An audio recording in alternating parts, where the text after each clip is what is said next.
watching The High Road with me, Keith Warren, brought to you by Timber Creek Outdoors.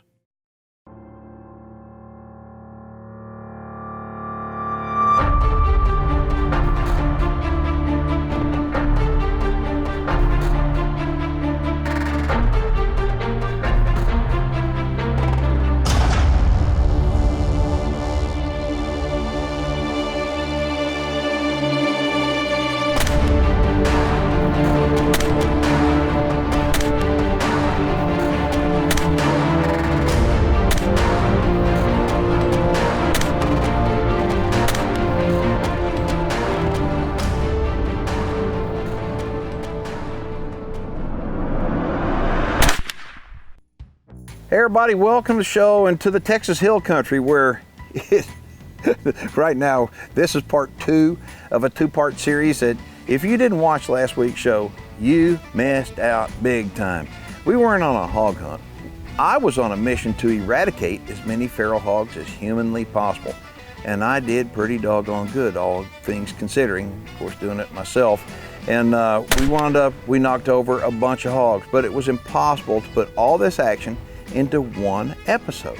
So this is part 2 of a 2-part series. We're on this episode, we're gonna go out and we're gonna complete our mission of going after a great big boar hog that's been terrorizing the deer pens.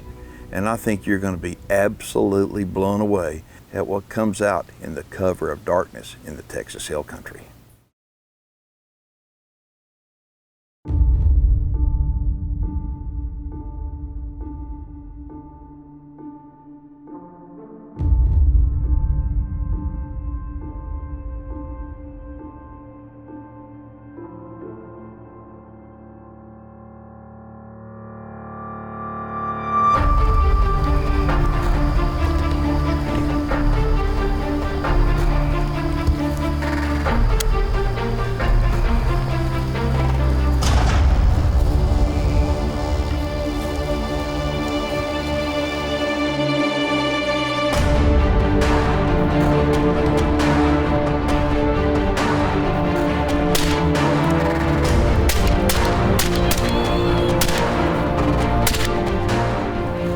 Holy crap!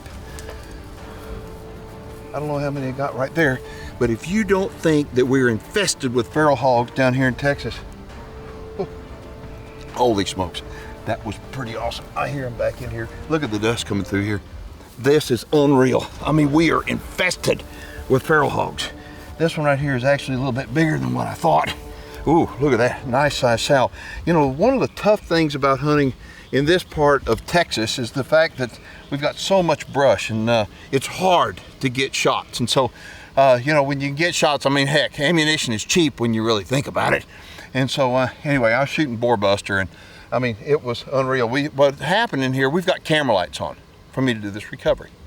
And all of a sudden I hear them right behind me and I mean, they're right there. So anyway, as you can see, we are infested with feral hogs. We've got a bunch more back in here we've got to go pick up, and the night is off to a good start, wouldn't you think? And the best thing about them, they're dead.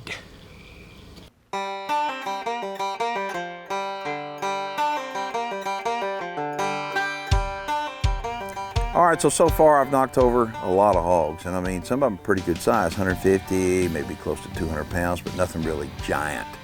But there is one giant they know of, and it's visiting the deer pens on this particular ranch, and they want that sucker taken out. We've got one big boar in particular that's coming into these vacant pens, and he is causing havoc right now, and I hope that Keith can get on him. So my goal, of course, tonight is to try to take that great big legendary hog out.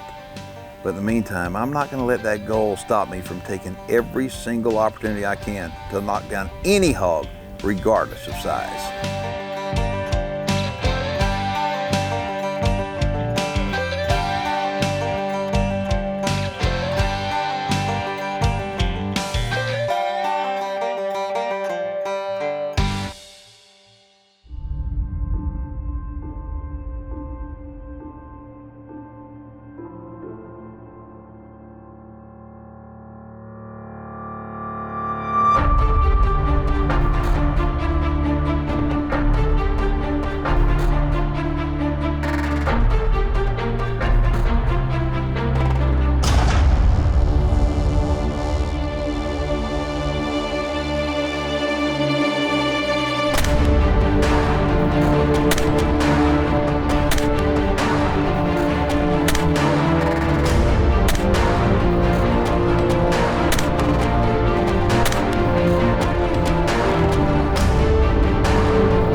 All right, if you just joined us, I smoked a whole group of hogs out in this tall bunch of brush, and the only way that I'm going to be able to find them is to get up above and actually use the thermal to look for their heat signature. So that's what I'm doing now. And whoop, there we go. All right, right that direction there. The wind's starting to blow now, which is gonna really, really be good. You know, I've been kind of playing fetch with the wind here for about the last hour, but the wind's starting to blow good now. Look at that, look at that. See that wind? Ooh, ooh, ooh, ooh, ooh. It's good, we gotta go pick them up.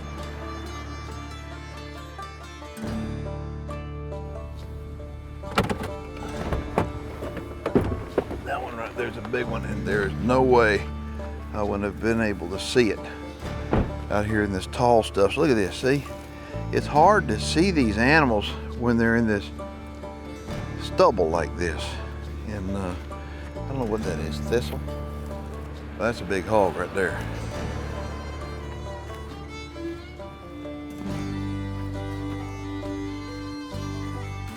If this looks like it's kind of gruesome to you, well, you know what?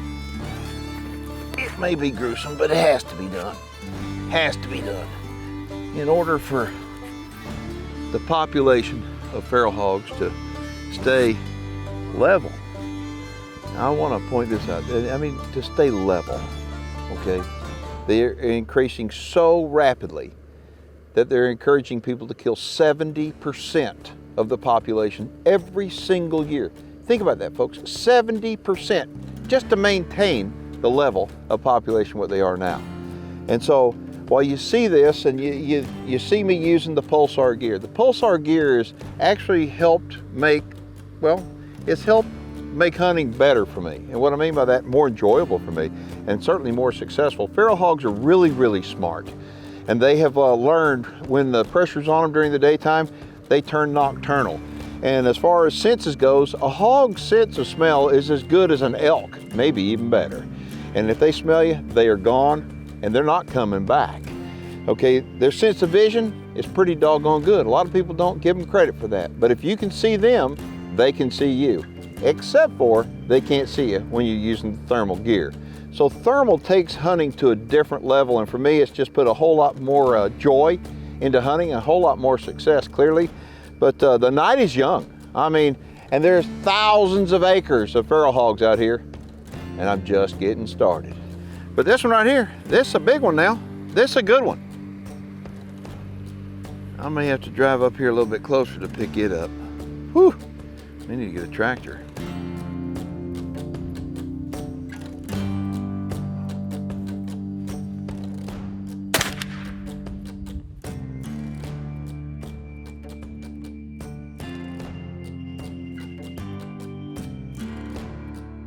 Oh yeah, man, that group had nothing but big ones in it.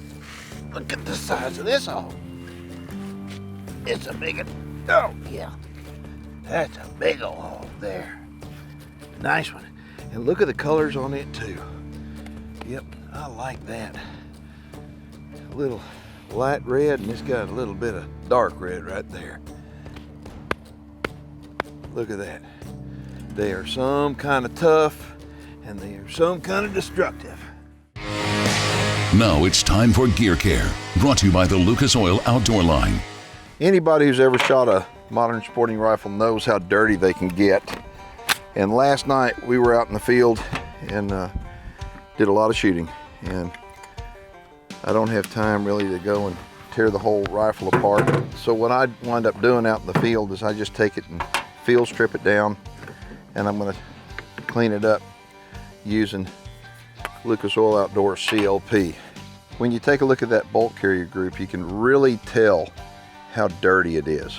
I mean, it's just dirty, and that's only after one night of shooting. So to avoid any issues, what I like to do, I like to clean the bolt carrier group up just out in the field, and it's real simple to do. I wound up taking this CLP and just spraying it down. This is a real quick way to, in the field, clean the bolt carrier group on a modern sporting rifle. So I wind up doing this probably every other night when I'm hunting, but this right here will make sure that the rifle feeds properly and the action works the way it's supposed to. Once I wind up getting the bolt carrier group done, I'm going to take this CLP and I'm going to spray it up inside the action. You notice I'm covering up the trail scope. The reason why is you do not want to get any CLP on the scope, just to try to prevent getting any cleaner on any of your optics. Look at that. Look how dirty that is right there. Anyway, it doesn't take long, and you will thank yourself for doing it when you're out in the field and you're doing like what I say, hoeing hogs.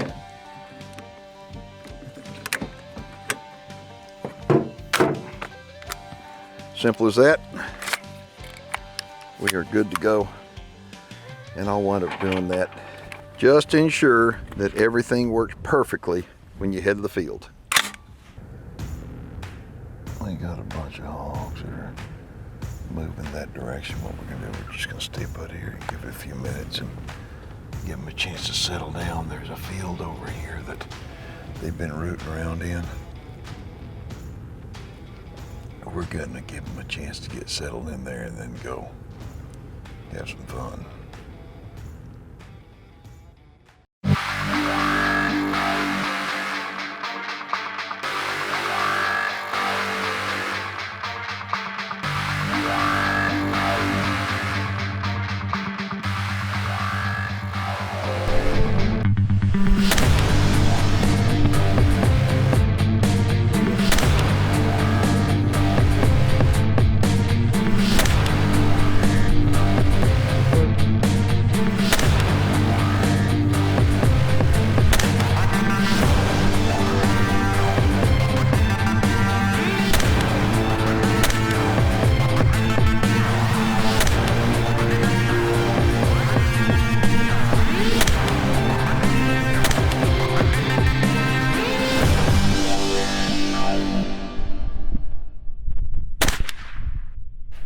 All right, that wasn't a bad little round right there. I got, let me see, 1, 2, 3, 4, 5, 6, 7 babies and 2 adults. And so literally I just walked down the road and saw them over here and decided I'd just dispatch the whole bunch. But you know, this is the reason why you need to really take care of the numbers of hogs, because they multiply like this. But it's also a good reason to use a good quality modern sporting rifle. Now this is an AR-10. It's the executive order made by Nemo. I love shooting this with the Pulsar trail rifle scope, and I have a suppressor on it, and the suppressor just makes shooting as much as I do so pleasant and so easy and a whole lot more accurate, because the weight of this suppressor on this rifle helps keep it down and to where it helps tame the recoil a little bit. I hear a bunch of hogs back over here now. This is absolutely amazing, but I mean, the night's young. So anyway, we've got 9 of them here, so we're working our way up real quick. Chris had told me about this one giant boar that they had spotted in the deer pens, and but he's smart, and they can't catch him. And he said, please, if you can find this old boar, we would love for you to try to dispatch him. But if he's in the pens, you better be careful. Please don't shoot where you could hit a deer. So I'm walking along and I'm seeing some deer in the pens. All of a sudden I look up and say, hold on, man, look at the size of that pig right there. I mean, this has to be the boar he's talking about. I mean, this boar is like gigundous. I'm thinking, okay, the problem is the deer pen. Okay, now the thing I gotta do, I know I can make this shot. The thing is, I gotta set my sticks up. I've gotta put my rifle with my suppressor through the wire so I don't hit the wire. I've gotta make a good clean shot to make sure there's no deer in the background. And I gotta put it in the right spot to where I don't wanna have to have a follow-up shot, and I can drop him dead in his tracks.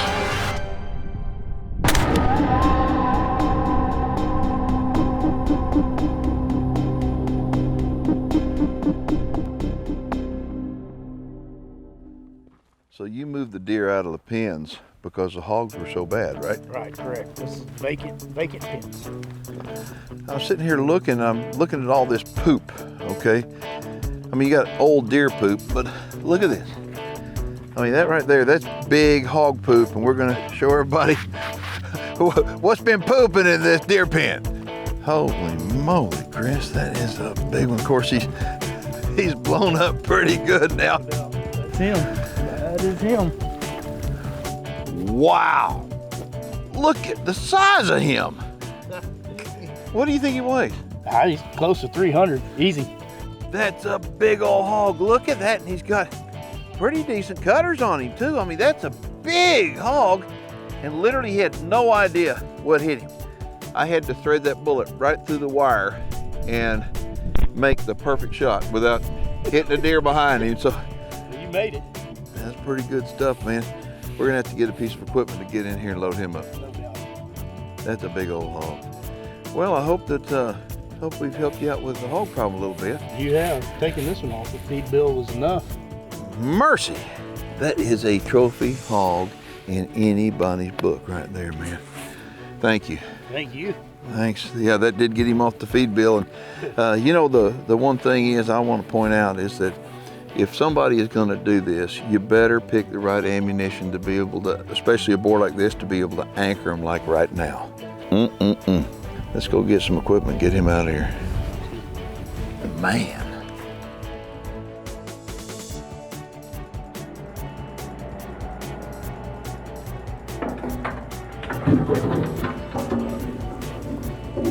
Goodness. Woo! Baby. That's what I'm talking about. Boom! All right.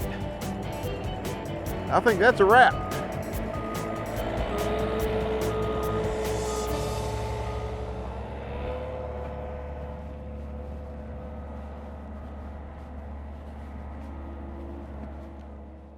So looking back at the footage we just wound up showing you, we actually counted up how many hogs I recovered. And it was pretty amazing. I shot and recovered 40 hogs on this one night.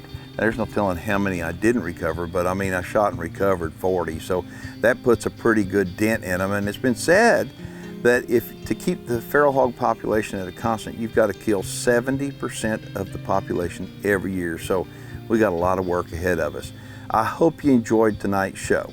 And if you did, I want to hear from you.